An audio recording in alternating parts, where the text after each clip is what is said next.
And we are live. Hello and welcome to Developer Insights. I'm David. And I'm Justin. And together we are the leads on game development and design here at Codename. We also founded Codename too. That's true. We're going to be your hosts for this episode and for every episode. Because when we're not here, the show just doesn't happen. Yeah, like it or not. Yeah. Anyway, today is our 135th episode. Yeah, and I thought we already wrote the script for this episode. Well, yeah, that was last week. We started writing it, but then we stopped because we still had the 134th episode. Yes, I remember that. Was it any good? The script? I don't think we got much further than today is our 135th episode. Well, that's a solid start. What happens next? Don't you think people are going to get a little tired of these, like, meta intros? Never. People love the meta intros. Almost as much as they love jokes about prime numbers. We are so getting canceled. That's an old reference, but it checks out. Anyway, Yeah. Today we are here to answer development and design questions about Idle Champions. Yeah, believe it or not. But if you don't ask any questions, however, you may have to suffer through Justin's one-man reenactment of, Deadpool and Wolverine. Have you seen that? Yeah, I saw it earlier this week. And? I don't think I can do it on stream. Oh, why exactly not? It's not exactly PG-13. What are you talking about? It's Disney. It has to be family-friendly. We are so getting canceled. Oh. As always, we have pulled forward some questions from the previous show and that we didn't get to last week, and we're going to start answering some of those while we're waiting for new questions to come in. I don't think actually I have any updates this week on items that were flagged to get looked at by the dev team. I don't think we got a build out this week, so I don't actually have an update there. So instead, we're going to jump right into the questions left over from last week. If I can find the right document. Haha, there it is. And if the document works. Okay, there we go. First question is from Glockta4. Is there a plan to weigh potion drops in favor of speed or to make some kind of conversion? Yeah, great question, Glockta4. I actually copied this one from 2 weeks ago because I couldn't find enough questions from last week's show to pull up. The easy answer here is yes, we are planning a way to convert potions from ones that you don't like to ones that you do like or want. We're not planning to change the drop rates, so they'll still be pretty much even across the board. But there will be a way if you've got too many, potions of health or fire breath potions or some other potion that you don't want a lot of. There'll be a way to convert those into potions that you do want, obviously at some sort of cost. So you can't just do one-to-one, but there'll be some sort of cost for trading potions from one type to another. And that is where Pete and I actually sat down and did an updated design on that, because I had a design from about a year ago, and we sat down and we're like, given it's been a year and we've had some more thoughts on this, what kind of things would we change? And so we adjusted a couple of things, but that's hopefully that's coming. I wouldn't say soon, but soon relative to the You're timeline making of Valve things. look good. Hey, you know what? The Alchemist will be out before Half-Life 3. Please don't kick us off. Please don't kick us off of Steam, James. I'm just joking. Man, it's funny looking through the chat here. I see question. Justin, your mic is off. Question, Justin, mic. Question. Justin, you're muted. Question. Yep. Justin, I was audio muted. missing. That's wow, true. just everybody. You know what? We did an audio test before the stream. We too, did, and it worked. And I turned my mic on. We did the Did audio you test. turn it off after and then the I au- muted my mic afterwards. We're so Why good would at you this. do that? Speak for yourself. I didn't turn your mic off. Okie dokie. Anywho, the next question here is from Extraversion, who asks, can you make it so that the hotkeys shown use the keyboard layout of your system? Because currently it's pretty weird because some of the keys are different in my country. Do we have a way to do that through Unity? Show the keyboard on the layout of your system.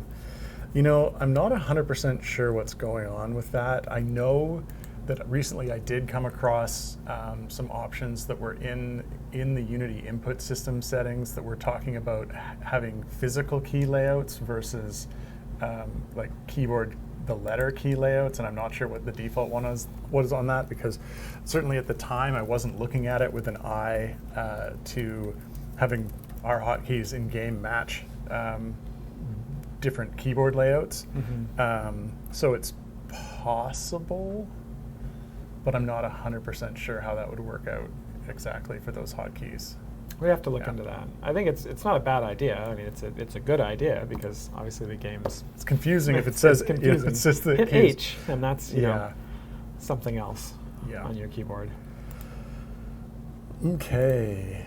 Let's see. Next question. This is from Thunder JP. Would it be possible to implement a suggested minimum bud note for each mission/variant, so that players have an idea of approximately what bud it would take to defeat the mission? Yeah, that's a good question. This is something we've talked about recently, because fixing the suggested difficulty or the approximate difficulty of adventures is something that has been on our list for a while. It's been kind of on a low priority, and I've kind of moved it up to a higher priority on my list personally, trying to find some sort of algorithm that makes sense for showing that difficulty. Now, just showing a kind of minimum bud or a bud requirement, we could probably do that, because we know how much health the monsters in the highest area are going to have, and so obviously you need to have around that bud in order to defeat them. But the problem is that if you've got a variant that has some pretty restrictions on it, knowing restrictive restrictions, as opposed to unrestrictive restrictions. Knowing that you're in a free play with no restrictions, you could get to say E to the 200 bud. It doesn't help you if you can only use champions with 11 or less strength. Who knows what bud you can possibly get to in that kind of situation. So I don't think it's necessarily as helpful in a lot of cases as you might think it might be. What we really have to do is find a way to kind of guesstimate what kind of bud you could potentially get to with the champions that will be available to you specifically in the adventure. Yeah, but don't forget things like, formation layout changes, escorts, or champions are pulled out on a timer, or that stuff. That stuff's the challenge. That stuff I don't think we'll ever be able to perfectly account for. But having only 8 slots available instead of 10 makes a huge difference. But we can account for that, because we can know how many slots are taken up in the formation. But depending on where they are, where they are thing, I think we just have to estimate based off of if you're using this champion, in an ideal fashion, they'll contribute roughly this much damage to your bud, and just sort of use that, and multipliers for equipment and feats and stuff like that we can do. I don't think we can, obviously we're not going to have a system that calculates your best possible formation using your champions for every single variant and then does it, because we're NVIDIA. OpenAI has already bought all of NVIDIA's processors. We can't buy them all to process that kind of stuff. I thought we were just going to when someone comes up, it'll just send a message to Mars, and then Mars has to actually take your characters, make the best formation, and then determine what that bud would be, and then... how's that cloning vat coming? Slowly. Yeah. Slowly. Yeah. I do want to do something here. I don't necessarily know that showing the bud will actually help people know whether or not they can finish an adventure. We want to do something to help people know whether or not an adventure is within reach or out of reach, or trivial. And that's kind of the 3 buckets we want to be able to put them in. Yeah. I still think some kind of recorded levels of achievement on it would be... I don't know, just thinking out loud, you do something where you record what bud players completed each level at, and then you could go back to the ones that are variants that don't have any restrictions, or you have the non-restricted area and see what someone got a bud on that, and then see what they got on the restricted one, and then compare your bud on the non-restricted one to what, compare those and do a ratio, and you'd be like, well, this is what they completed it at, this is what bud they had on the non-restricted variant, and your bud was less than that or more than that, and therefore this is going to be more or less difficult. Just need a big database of how much bud people completed it with. Yeah. Yeah. Still wouldn't help the pioneers who were doing it for the first time. Yeah, It would and just come in as unknown until enough people had done it. It's also one of those things where you're kind of averaging together potential formations. Like not everyone has the same set of champions, and so which is why you have all to the use champions the bud from previous adventures to make a best guess as to how well that applied. Yeah, but you get to some of those really restrictive ones, and like the champions you have matter. Yeah. To a huge no, degree. it's a hard problem. I think it's a very hard problem. Okay, next question. This is from Snob Bigger. If you remove forging favor cost, will there be any other ability to lessen favor? Right. So this is in response to we were talking about sort of for legendary crafting. Right now, when you upgrade a legendary item, it consumes 1 of or e to the 1, one order of magnitude of favor it consumes. And I guess right now people are using this to kind of get their Thalora into a sweet spot for jumping areas. That's the only reason I can think of is why you'd want to kind of manipulate your favor in that way. And potentially if we remove that favor cost, you wouldn't be able to do that anymore. And so, it's a good question. Whether we would have some sort of way to lessen favor or whether we'd have to do like a Thalora max stacks feat. We just have people ask about that for years and years and years until we relent. I imagine there'll need to be some sort of fix for a Thalora specifically if we do that. I don't know about not removing it if Thalora is going to be an issue. I think we probably want to try and fix Thalora rather than scrap the idea of removing the forging favor cost. Okay, next question. This is from Strider X 2048. Any core champions getting a year-end balance update? So there's no plan right now to update any core champions or evergreen champions. Not to say we never will. There are kind of side ways that we do that. For example, there was when we did Dynahair, I think. Dynahair has some abilities that kind of buff up and changed how Minsk is used. And so it's possible we could do other things like that where we've got event champions that interact with core champions in interesting ways. But I think in general, doing sort of reworks and big rebalances on core champions and evergreen champions isn't necessarily a priority for us. Thalora could use more feats, as currently she just has hooves. Thank you, Garwar. Please save it for the end of the show. All puns. End of the show, please. Really? Do I have to wait till the end of the show? End of the show, please. I don't know. Challenge accepted. Okay. Let's see. Next, new question. First question of today comes in from Fewer Pills. Could you please scrap the idea of spreading out highlighted event champions in the future, like it's planned for the next one? I really dislike the concept of having to wait that 1 week just because blank. Thanks. So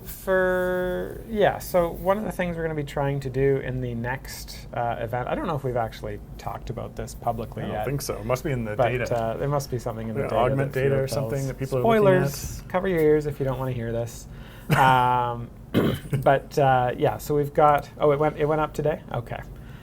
Well. Non-spoilers, go read the blog. Clearly I should read the blog. We've got an event augment where basically so there's 2 champions, and the second one is going out in the second week of the event, and the first one's just going out in the first week like normal. And the reason we're doing that is because one of the things we noticed during events is that people kind of engaged quite a bit with the event in the first week, and then engagement fell off quite quickly in the second and third weeks. And just looking at the rate at which champions are released in events, we've got in a traditional event, you've got 3 champions out, or 3 slots released in the first week, and then 1 slot in the second and 1 slot in the third. And we thought, well, maybe a way we can spread out that engagement a little bit more is by having 2 release, so a key champion and a flex slot in the first week, and a key champion and a flex slot in the second week. and maybe that can spread out that engagement a little bit. And also, hopefully, make it a little bit less overwhelming for new players. So rather than having 3 champions to focus on in the first week, you've only got 2 champions to focus on in the first week. Just 1 new or reworked champion to kind of learn, and then 1 champion that you can gear up if you've got with your flex slot. So I think that we're going to try it. We'll see, how it. We'll see how it goes. All of these augments are experiments where we're just trying different things to see how they affect gameplay and how they affect engagement.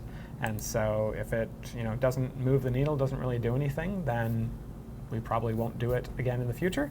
But if it does something noticeable, and if we think that noticeable thing is a good thing for the game in the long term, then we may very well do the augment again in the future.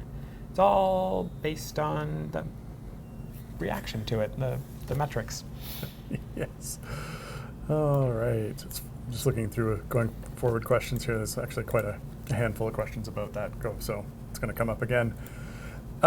Next question. This one is from Meow Arf Moo, and they would like to know, why do some campaign runs force a character onto the map while others do not?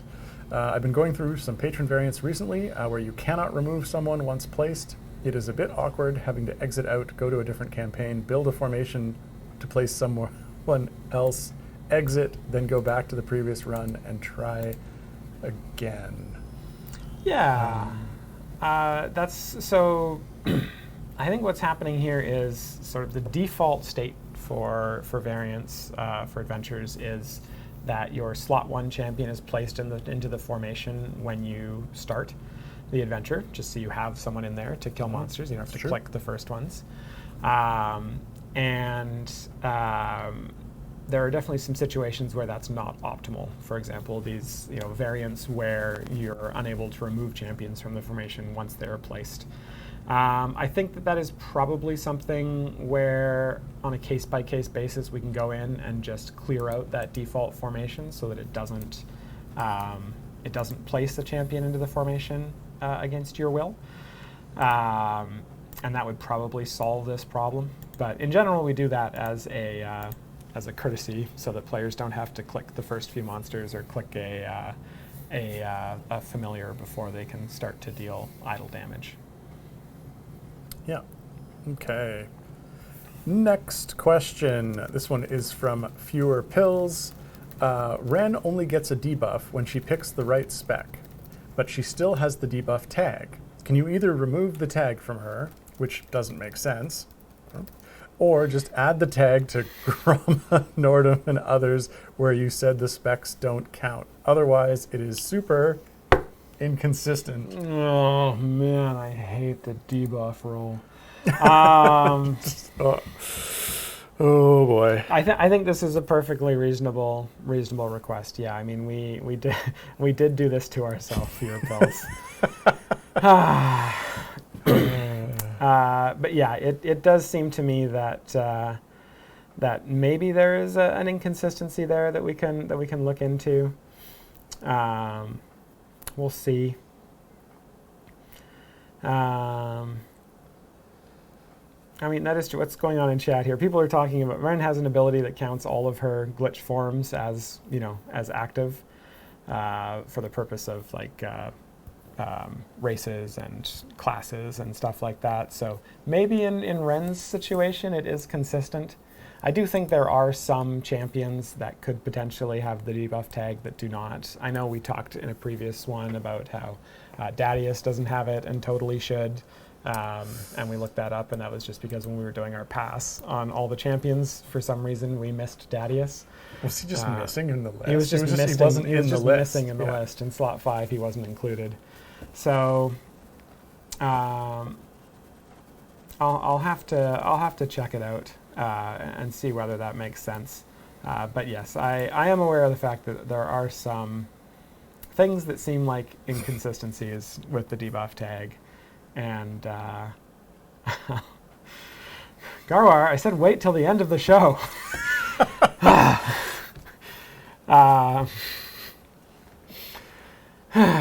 So yeah, well, and you said no puns. That's just a play on words. Okay, let's move on to the next question. Sure. Bold statement, not a pun. Next question is from Meow Arf Moo, who asks, when using Giant Horse Lady, if she We're has just not using people, their champions' names anymore. if she has stacks already stored and is placed into formation after the max level available has been completed, she just continues to gain stacks. Brackets, good. If you go back to a lower level, having already completed it, she spends and wastes all of her stacks, which is bad. Is this working as intended? That does not sound like that is working as intended. I don't think she should be using all of her stacks if you have already completed the area that she would hop to. So I will mark this and yellow, and yeah. Okay. All right. The next question here is from Newell76, who asks, can you tell us a bit more about why streams are going away, at least in the interim? Sorry, you're probably getting this a lot. Do we have streams going away? I think we have a number of people out on vacation and at Gen Con, and I think that's what's happening. That's why a number of streams have been canceled. Yes. Recently. There are a number of people who usually stream. Yes. who are in like Mars, for example, Indianapolis. he's at Gen Con, right? I believe so. Yeah. And Sean. Sean. Also at Gen Con. Yep. And not Pete. No. Lauren's at Gen Con. I think so. I want to say that too. Yeah. Lauren streams. I think so. Yeah. Yep. Yeah. I think everyone went to Gen Con who streams. Everyone's at Gen Con. Yeah. So if you want to see them, I guess go to Gen Con. And you can see them. They'll be there. I guess. I guess. I think it's a big convention. You'd be probably hard pressed to. Oh, okay. Gen Con? I think so. Never really heard of it. Oh dear. Anyway, that's what's going on right now. Yeah. Okay, next question. Let's see, what do we have here? This one is from Shivek74. You mentioned a champion who will work with the Academy system. Nope, the Alchemy system. Wow. Yeah. It's not going to read today. Which I suppose is normal for this stream. That's par for the course. Will there also be a new currency involved? Tell us, Justin, will there be a new currency involved with the new in alchemy the system?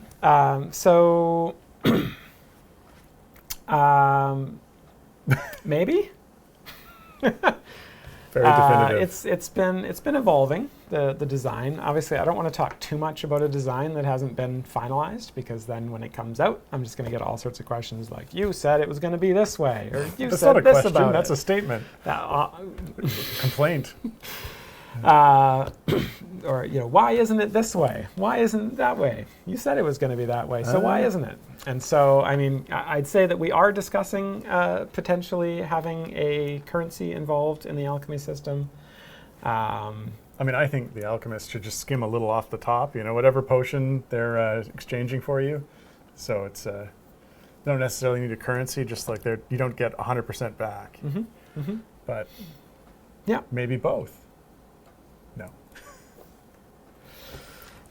There have been discussions involving a currency. There have also been discussions not involving a currency. We'll see which way it comes down. But it is something that is in active design right now. Yeah. All right. Next question. Character that drinks your potions when you're not looking. Next question. This is from Emote. Could the multi-tier augment become default behavior from now on? You got to do that in the Unreal announcer voice. Yeah. Multi-tier. Multi-tier. It's again an old reference, but It is a very old reference. Actually, I don't know if the newer Unreal tournaments have had that. Have they released a newer Unreal tournament? I guess the not, last not one in the was last like 20 years, I guess. 15, I think. Was it 15? I don't know they did. They had they had 2004, and then yeah, that's 20. That's 20 years ago. Another one after that, but maybe it didn't I don't get know. released. I just anyway. played the 19. Was it 99? Yeah, one? 99. That's my Yeah. Unreal tournament. That's the first one. Yeah. And it's the best one. All right. Right. Anyway, continue Could to ask the the question. multi-tier augment become default behavior from now on? If it works the way it seems to suggest, it would be painful to go back to events without it. Could the worth the wait augment never happen ever again? I already find waiting for flex slots incredibly stressful and wish we could unlock them on day one. Yeah, so obviously the second half of that is a similar question to the one about the champions. That's the one that delays the champion, the second key champion from unlocking. Which I think also, I mean, in the case of this one here, we're doing 2 reworks, and so I think separating them does give each of them their own kind of chance to shine. And actually, both reworks this time are actually very interesting. I think there's something for everyone in these reworks, and I'm really looking forward to people starting to see them and get their hands on them. But as for the multi-tier augment, so for folks who don't know, this is one that's obviously behavior that's been suggested by the community and thought of by us multiple times, where if you're doing an event variant and you're able to get to, say, you're in the tier 1 variant and you're able to get to the requirement for the tier 3 variant, when you complete that variant, you'll complete all of tier 1, 2, and 3. And so, we'll see how that affects things. Similar to the worth the wait augment, we need to see how it affects engagement, how it affects the numbers, and if it has a positive effect, or potentially with that one, even if it has a neutral effect. As long as it doesn't have a negative effect on engagement, then I think we could see it come back. If it has a neutral or positive effect and the sentiment is really positive, I think it's one of those that could make its way to the permanent augment list pile. Yeah, which we don't have any augments on yet, but well, we're early, very early into augments. We are very early into it. Okie dokie. Next question. I'm just barely staying ahead of highlighting questions here. Okay. Well, you better highlight 1 or 2 more while I just delay before asking this question. Okay, no, go ahead, guys. Okay. Go ahead, ask the question. This next question, which you're going to like, I swear, is from Fewer Pills. It's gotten another really difficult Fewer Pills question? Oh, I don't know if I can take another one. And they would like to know, is Rosie for next month still on track? Rosie. Yes. Next month is September. What month is it right now? It is now August. It's August, so next month is September. That is correct. I believe Rosie is still on track for September. We've talked about that before. As far as I know, still on track. I think Rosie is getting close to entering power testing, actually. So the design development's all done, and Rosie will be entering power testing. We'll get to see if we did what we set out to do, which is make Rosie really, really good. I knew what you were going to say. She was never really great to begin with, so the again kind of doesn't work. But yes. All right. Viable, yes. Viable. Make Rosie viable. Doesn't make for a good acronym. Okay. Looks like we're almost ready for a giveaway. Do we want to do a question first? Let's do a question first and then the giveaway after that. All right. So we'll do it like this. We'll do that question, and then we'll move the giveaway up here. Perfect. There we go. All right. One more question, and then there will be a giveaway. So excited for the giveaway. I'm so excited for the question. There's no name on this question. There is no name on this question. I noticed that. So from question mark, question mark, question mark. Name did not get copied in with this question. But the question is, and we'll figure out who that is, or we won't. We'll find out. Today's event blog states or says there's only 1 featured character for the first week. Does that mean it will start with 2 open flex slots? I kind of answered this a little bit earlier, but it makes sense to answer it again. Okay, Nisclex, listen here. Just put them you gotta wait until the end of the stream for puns and wordplay. That's violable. Perfect. God, I'm about to get violent. Please oh don't. no, I just did it myself.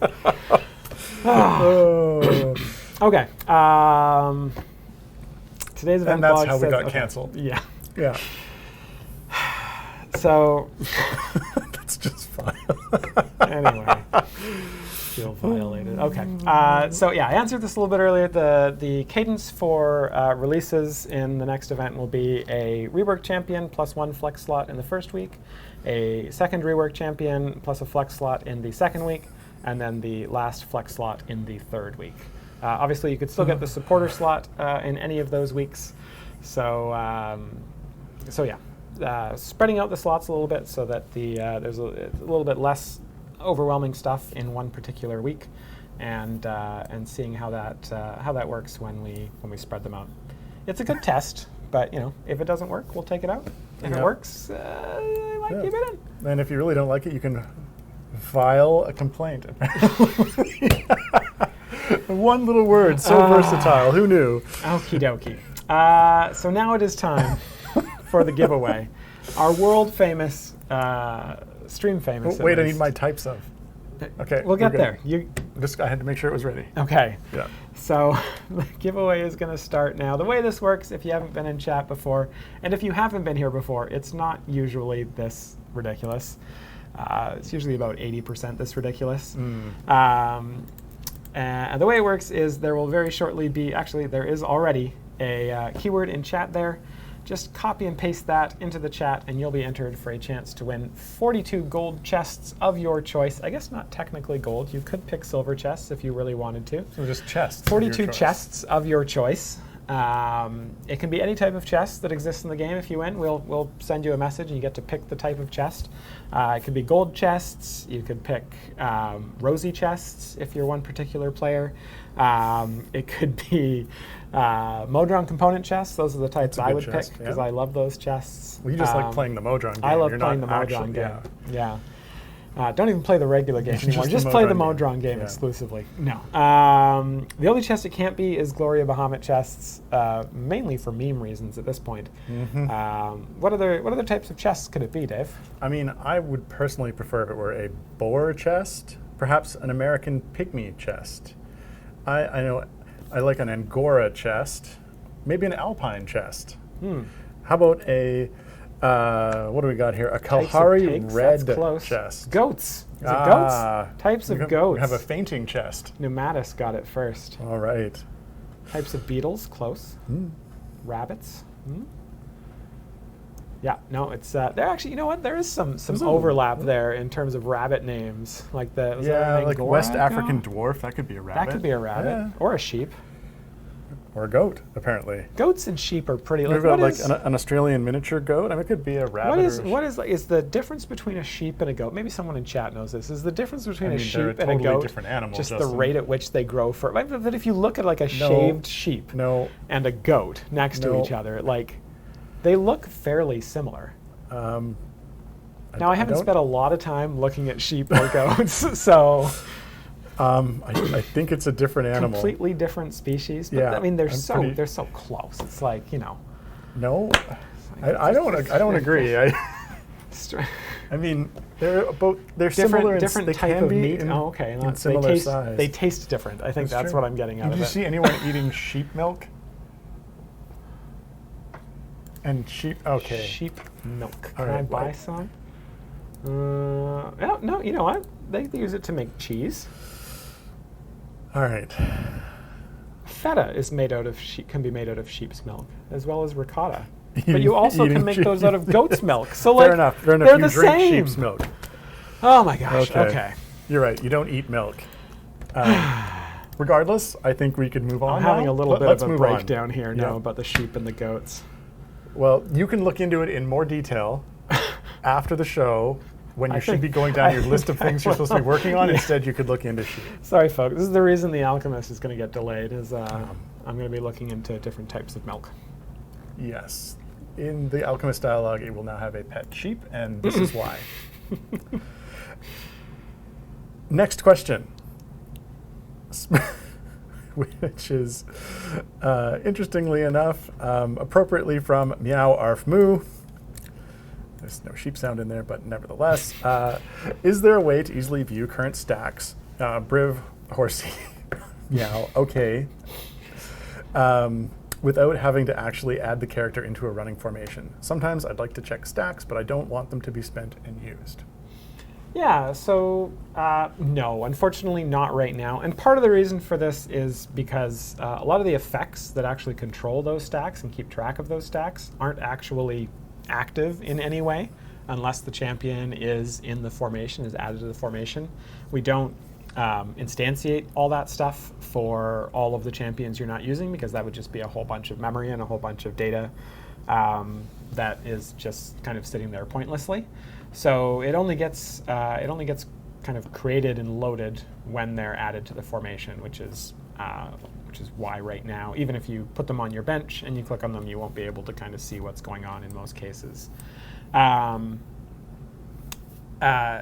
In the future, I would like to have a way to do this. I think it will require a little bit of finagling to have some of those important stats loaded outside of their effect handlers. But it is something that I would like to put into the champion profile update when we do that update, which will be at a time. Okay. Next question. This is from Canelian. Warden's Accursed Spectre ability description added in their season rework says it increases the damage taken by enemies near one of their summoned spectre, but it doesn't say whether or not this stacks if an enemy is in range of multiple specters. The season patch notes which say this debuff does stack multiplicatively. Is this true? And if so, can the description be updated to reflect this? Also, does the item for this ability apply per spectre? Alrighty, great question. Thank you for asking that in a slow enough way that I was able to load up the design doc. Oh no. So let's see what Accursed Spectre says. Boy, oh boy. Initially only one. If multiple Accursed Spectres are near an enemy, the debuffs stack multiplicatively. So yes, if multiple specters were near an enemy, then the debuffs should stack together multiplicatively. And because each of them gets buffed separately, the equipment would effectively be pre-stack. So yes to both questions. And I guess the question was, if so, can the description be up? So does Can the description? I guess the description this? Doesn't. Yeah. I will double check what that description says. I actually have a thing in my to-do list it's got Thalora's Rush on there. It's got Lucius's Chromats, and I can add this to it of things I need to look into to see what's going on there. See why the description is not extensive and verbose and whatnot. So yes, we can look into that. Next question. This question is from OG17 asking, dwarf form Ren is the height of humans, taller than other dwarves. Then the Tabaxi is massive, and even the Warforged is above average. Is she just sized incorrectly? Could the dwarf be scaled down a bit, at least? That is a great question. My browser has froze, so I can't look into anything. But yeah, we can look into that one. You want to highlight that one? Sure, and I'll turn highlight it yellow, that. because my browser is just. But I just want to flag for you, frozen. Justin, the thing that I raised with you earlier today that I can't talk about on stream because it would be spoilers. No This one's is the gonna, kind of thing that no. players really care about. No, they're not gonna. They're not gonna. Well, okay, some of them might. You know? So when we get questions about it in the future, My entire computer is frozen. I'm going to say I told you so. That's fine. You know what? I'm game. Your computer is My computer is completely frozen. So yeah. Like, the mouse still works? The Does mouse, anything the mouse hover? moves around. I can't click anything. Can you hit Control-Alt-Delete? Control-Alt-Delete. Nope. No. Do you need to clean the gunk out of the mouse? Oh. Nope. No. Ow. Ah. All right. It's a laser mouse. Why don't you reboot your system and we'll move. All right, I'll keep just going read from them here. off of your. Yeah. Actually, I can read the next one here. Okay. So this is a question from Meow Arf Moo Ba. I added the last bit. They asked, the little LLL box is nice to use. That's the one that brings up the kill log. That's right. Is there an option somewhere to make it show the enemy type? I never know what it is when I'm using the various favored foe folks for future forever fun. good alliteration. Mm. And it would be nice to be able to easily see that info somewhere at a quick glance. Yeah, I mean, I definitely think that sort of obviously that particular box is not advertised anywhere, and it does have sort of the kill log information in it. I think it would be nice. It would be nice to have some additional information in there. I mean, I could see that actually being something that would be useful. Hey, look, your control did come up. I got it back. With some additional details like that. I could see that being a dialogue that we could foreseeably have made more, like actually have it available as like a button and have some more information in it. But at the moment, it's definitely, as it often comes up in these episodes, it's just like we have such a long list of sort of priority items that would be ahead of something like that. But I do like that idea. I think we could have more information in that, and then make it more of an obvious feature instead of a hidden behind 3 button presses in a row. Yeah. I think if we were, I agree. If we were going to expand on that, we'd polish it up. We'd make it better. For sure. Yeah. Okie dokie. Next question. This one is from Randram. Will Aeon needing to hit a target 5 times to utilize her full power before the bud setter hits it, and things die too fast in the current game? Did I read that right? I feel you said will. With. Okay. With Aeon needing to hit a target 5 times to utilize her full power before the bud setter hits it, and things die too fast in the current game, can we pretty please have that max area increase, just so that we can test how good she is? I mean.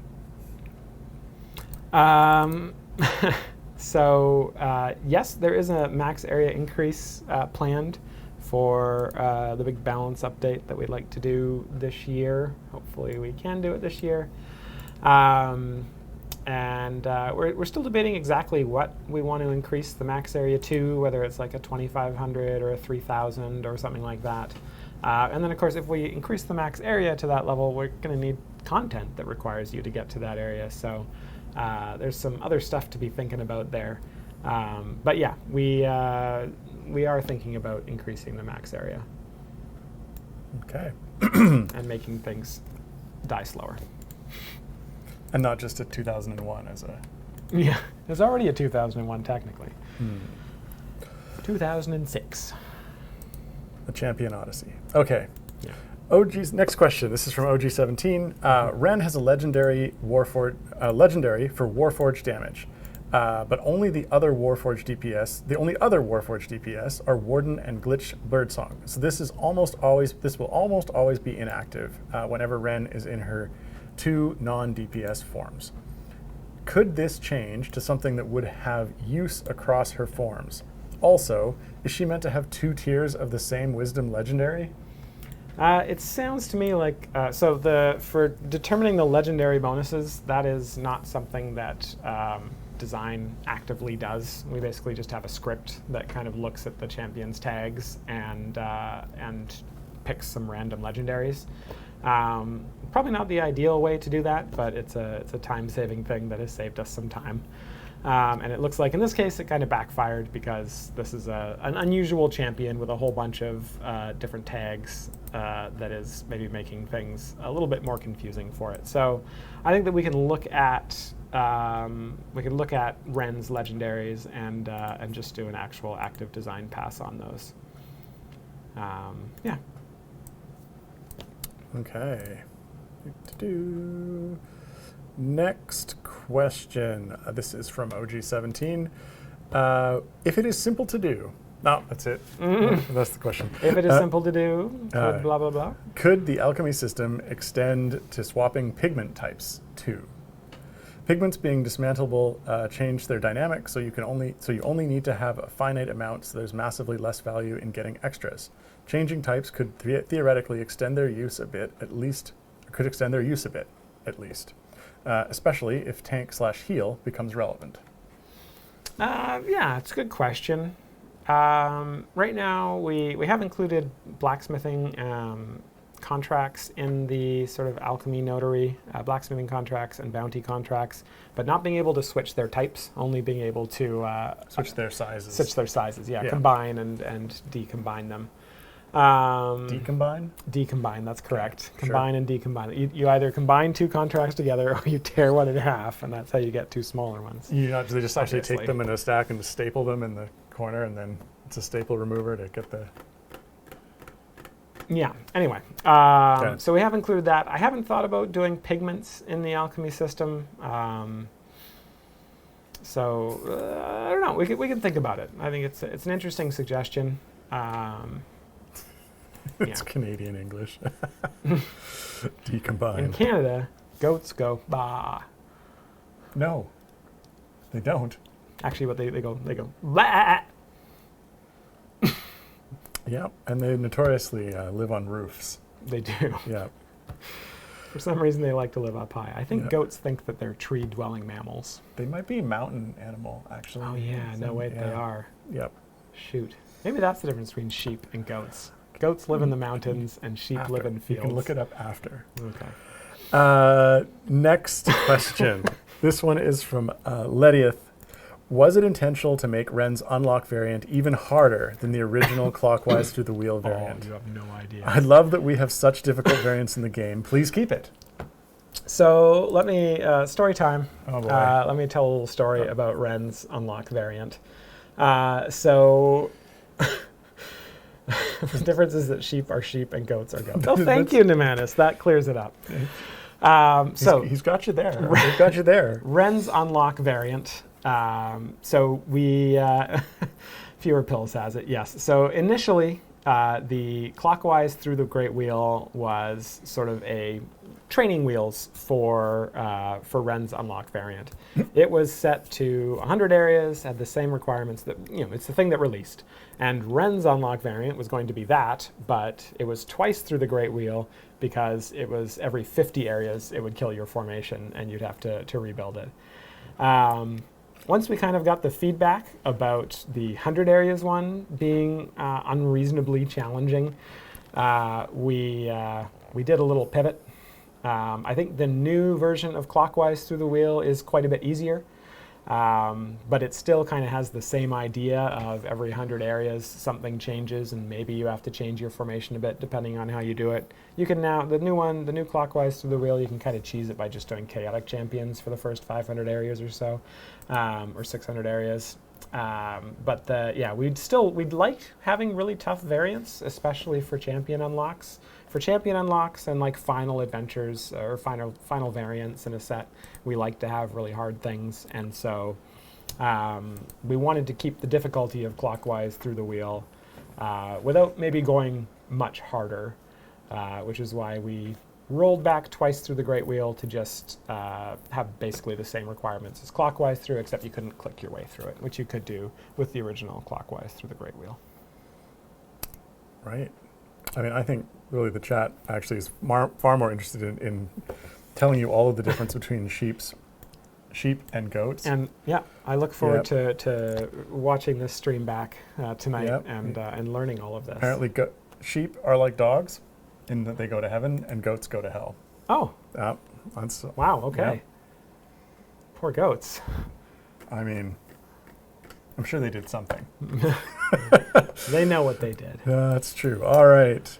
Okay, the that's the a lot next of blue. one here is from Ravenous BBOT, who asks a series of questions. It's three related questions. All right. So I guess we'll probably just do one at a time here. Okay. And then and you can kind of answer them as we go. So they say, sometimes the tooltip on the Adventure Parties button will say, 2 parties are not making progress. However, when you click the button, there is no information in the panel to say which 2 parties. It shows a status icon for parties with auto progress off, but the warning regularly occurs when this isn't the case.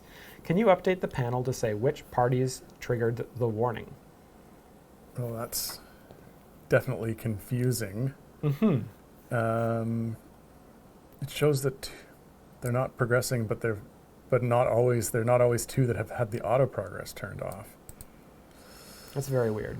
I agree, that is weird. I would assume that at that point they should be tagged as like not, the parties themselves should be tagged as not progressing, unless something's happened and the party then reloads and tries to go again, and then that message isn't updated. Yeah, I wonder about like what turns off if it doesn't get turned off, and if the background party.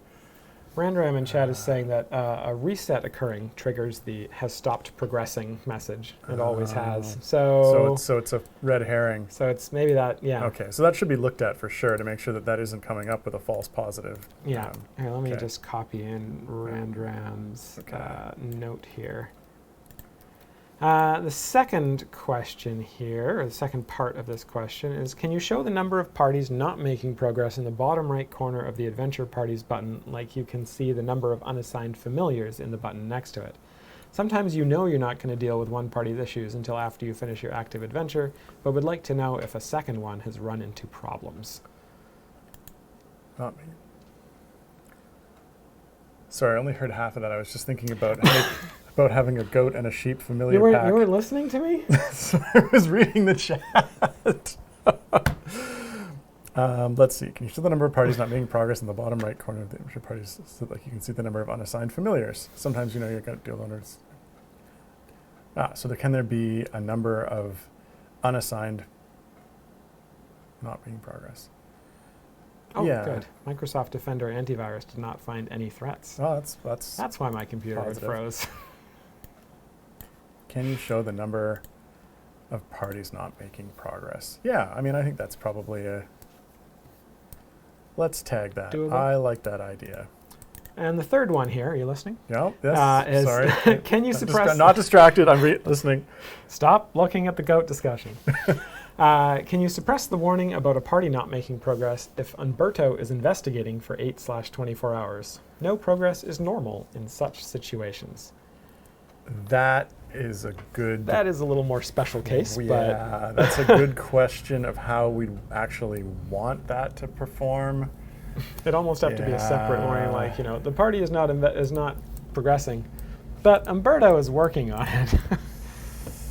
Yeah, that one I'm not sure if sort of the default behavior from players would be to want that warning to go away in that case. It feels like something that we'd want to put a setting on, and at that point it starts to feel like it's a little bit it's a little bit much for a very special case. I think that one is. Chat, the trick is not to use Umberto. Well, that's not it's not the trick. Okay. Oh, there's a question down here about our gelatinous cube. Rip. Yep. Next question. This is from LazyCat97202. And they would like to know, when Briv and Thalora both get to jump, the game isn't consistent on which jump is processed first. Is this the way you want it?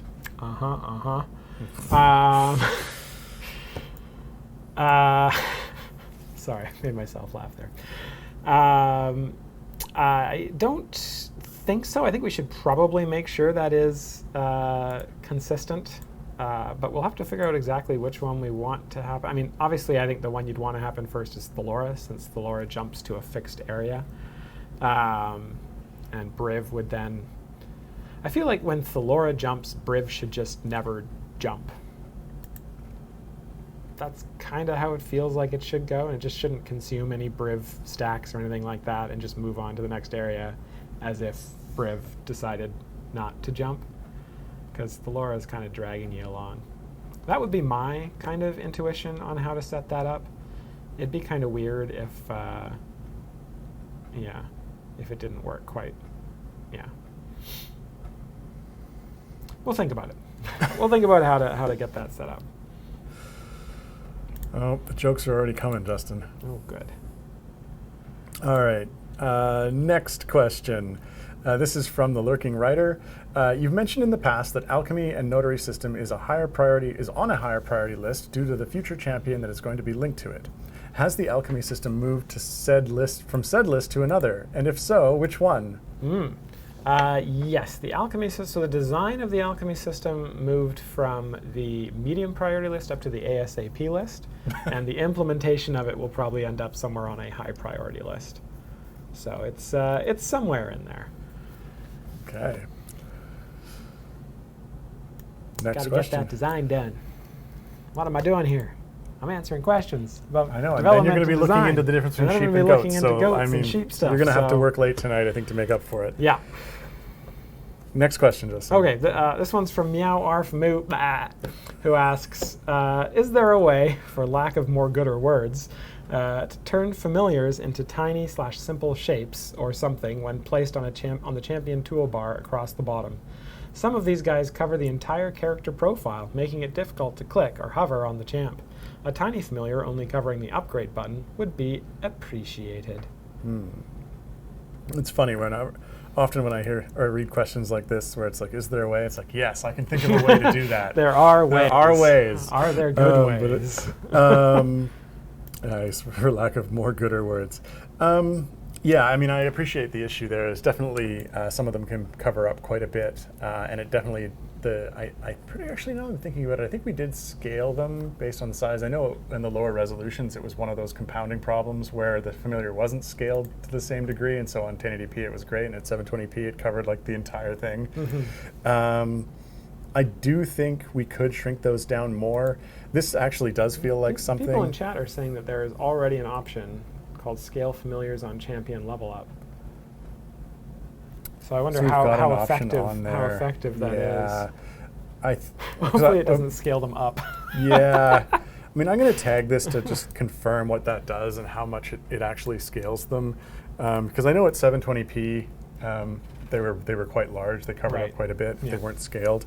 Meow Arf Moo is saying that they've turned it on, but they're still pretty big. So I wonder if they're running it at a low resolution. We'll just add a slider to this. Instead of scale, it'll just be big, medium, small, tiny.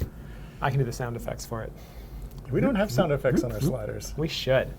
I can do that. Yeah, you're not wrong. Although I think most people mute the sound. Because that's true. Yeah, they're running at 720. All right. Well, I think that is actually all we have time for. Oh, no. Okay. Oh, we had some good questions coming up.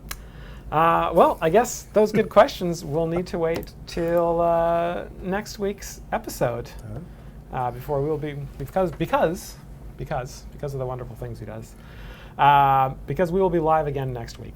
Before we sign off, though, we'd like to thank our tireless mods. This week it was Gabe and special guest mod Sasha, who did a great job copying your questions into our questions doc and keeping things awesome in chat. Yeah, and of course, thanks to all of you for hanging out, watching the stream, asking such great questions, and for enjoying the game, because without you, no one here gets to do what we do. And we like what we do.